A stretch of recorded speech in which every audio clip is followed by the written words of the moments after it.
আমি আপনাদের সকলকে আন্তরিকভাবে বলবো, আপনাদের জানাজার নামাজে আমরা যে হাজির হয়েছি, রাসূল সাল্লাল্লাহু আলাইহি ওয়াসাল্লাম বলেছেন, যারা জানাজার নামাজে শরীক হবে আল্লাহ পাক তার আমল নামায় 1 কেরাত সওয়াব লিখে দিবেন।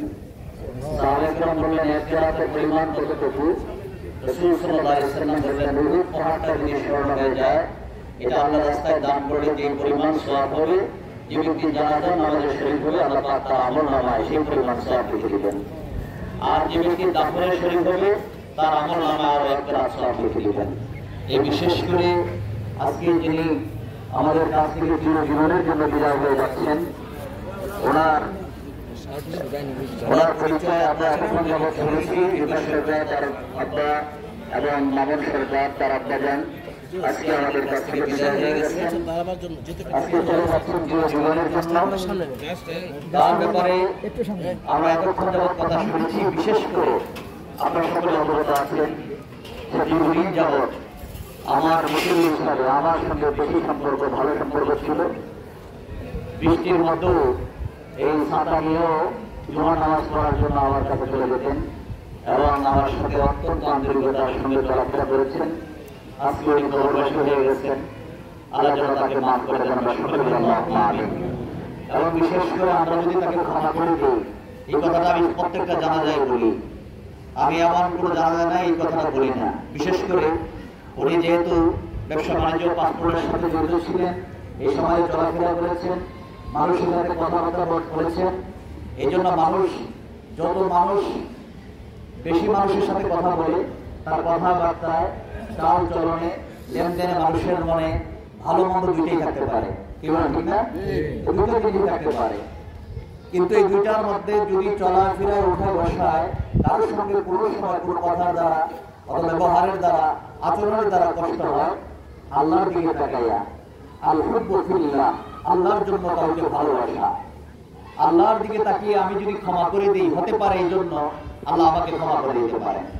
এখন আমি যদি তার বরাবর রাগ রাখি, সে তো চলেই যাচ্ছে, আজকে কি সে চলে যাচ্ছে না? সে কি আর কোনোদিন আমাদের মাঝে ফিরে আসবে? এক মুহূর্তের জন্য ফিরে আসবে না, চলেই যাচ্ছেন, চিরজীবনের জন্য চলে যাচ্ছেন। আমরা যদি আল্লাহর দিকে তাকিয়ে আমি যদি তাকে ক্ষমা করে দিই, হতে পারে আল্লাহ পাক, আল্লাহ রাসূল সাল্লাল্লাহু আলাইহি ওয়াসাল্লাম বলছেন, বান্দা তুমি যদি আমার, রাসূল সাল্লাল্লাহু আলাইহি ওয়াসাল্লাম বলছেন, আল্লাহ পাক বলেন বান্দার প্রতি আল্লাহ এত মায়া, বান্দা যদি সৃষ্টির প্রতি একটু দয়া করে, হতে পারে এই উসিলায় আল্লাহ আমাদের বড় গুনাহসমূহ কি করে দিতে পারেন? ক্ষমা করে দিতে পারেন। আজকে আমরা এই আবু দুলাল ভাই, আমি তাকে দুলাল বলে রাখতাম, আজকে ঠিক চলে যাচ্ছেন, আল্লাহ যেন তাকে মাফ করে দেন এবং তার ভাইয়েরা এখানে উপস্থিত আছেন, তার 2 ছেলে এখানে উপস্থিত আছেন, আত্মীয় স্বজনরা আছেন। আমি সকলের কাছে আন্তরিকভাবে বলবো, আপনারা আল্লাহ পাক যেন আপনারা সকলে তাকে অন্তর থেকে ক্ষমা করে দেন এবং আপনারা যারা আছেন আল্লাহ যেন সকলকে সবরে জামিন নসিব করে, আমরা সকলে আমিন। এবং তার ছেলে মেয়ে যারা আছেন আল্লাহ যেন সকলকে সবরে জামিন নসিব করে, নানাপুর যারা আছে, এবং বিশেষ করে আল্লাহ পাক যেন আমাদের সকলকে এই জানাজার নামাজ থেকে শিক্ষা গ্রহণ করে আমরা যেন আল্লাহ যেন আমাদের সকলকে নামাজি বানিয়েছেন, আমরা সকলে বলে আমিন। এর থেকে বড় আওয়াজ আল্লাহ রাসূল বলছেন, অনেকেই বলে যে জানাজার মাঠে এসে এত কথা বলা দরকার কি? কিন্তু হাদিস শরীফের মধ্যে আছে, নবীজি বলতেন, যদি কারো ঋণ থাকতো নবীজি দাঁড়িয়ে বলতেন তার ঋণ আছে, এই পরিশোধটা যতক্ষণ পর্যন্ত না হবে ততক্ষণ পর্যন্ত আমরা জানাজা শেষ করবো না। সাহাবায়ে কেরাম থেকে বলতেন, তোমরা কে কি পারো আসো, নিয়ে আসো, ঋণ নিয়ে আসো, আমরা তার সাহাবী, আমার এই সাহাবী ঋণগ্রস্ত, তার ঋণটা পরিশোধ করে তাকে দাফন করবো। এই জন্য আমরা এই কাজের মধ্যে যাইও না, কেউ 10 টাকা দিইও না। এরপর আমরা তার পক্ষ থেকে চিরজীবনের জন্য বিদায় হয়ে যাচ্ছে, একটু কথা বলবো, তার জন্য ক্ষমা চাইবো। হতে পারে একজনের কথার কারণে দিলটা নরম হয়ে ক্ষমা করে দিতেও পারি, কি করে পারি কিনা? হতে পারে। আমরা আল্লাহর কাছে দোয়া করবো, একটা হলো আল্লাহর হক আর একটা হলো বান্দার হক। আল্লাহর হক যদি নষ্ট করে থাকে, হতে পারে যে কোনো ওসিলা দিয়ে আল্লাহ তাকে ক্ষমা করে দিতে পারেন। আর বান্দার মনে যদি কারোর কোনো কষ্ট দিয়ে থাকে, আমি আপনাদের কাছে তার পক্ষ থেকে, তার ছোট ছেলে বিকাশ সরকার বাবু আপনাদের কাছে ক্ষমা চেয়েছেন, আমিও আপনাদের কাছে বলবো, যদি চলায় ফেরায় উঠায় বসায় লেনদেনে কোনো কারণে আপনাদের মনে কোনো কষ্ট হয়ে থাকে, আল্লাহর দিকে তাকিয়ে তাকে ক্ষমা করে দেন, আমরা সকলে বলে আমিন। আল্লাহ যেন তাকে ক্ষমা করে দেন, আমরা সকলে বলে আল্লাহুম্মা আমিন।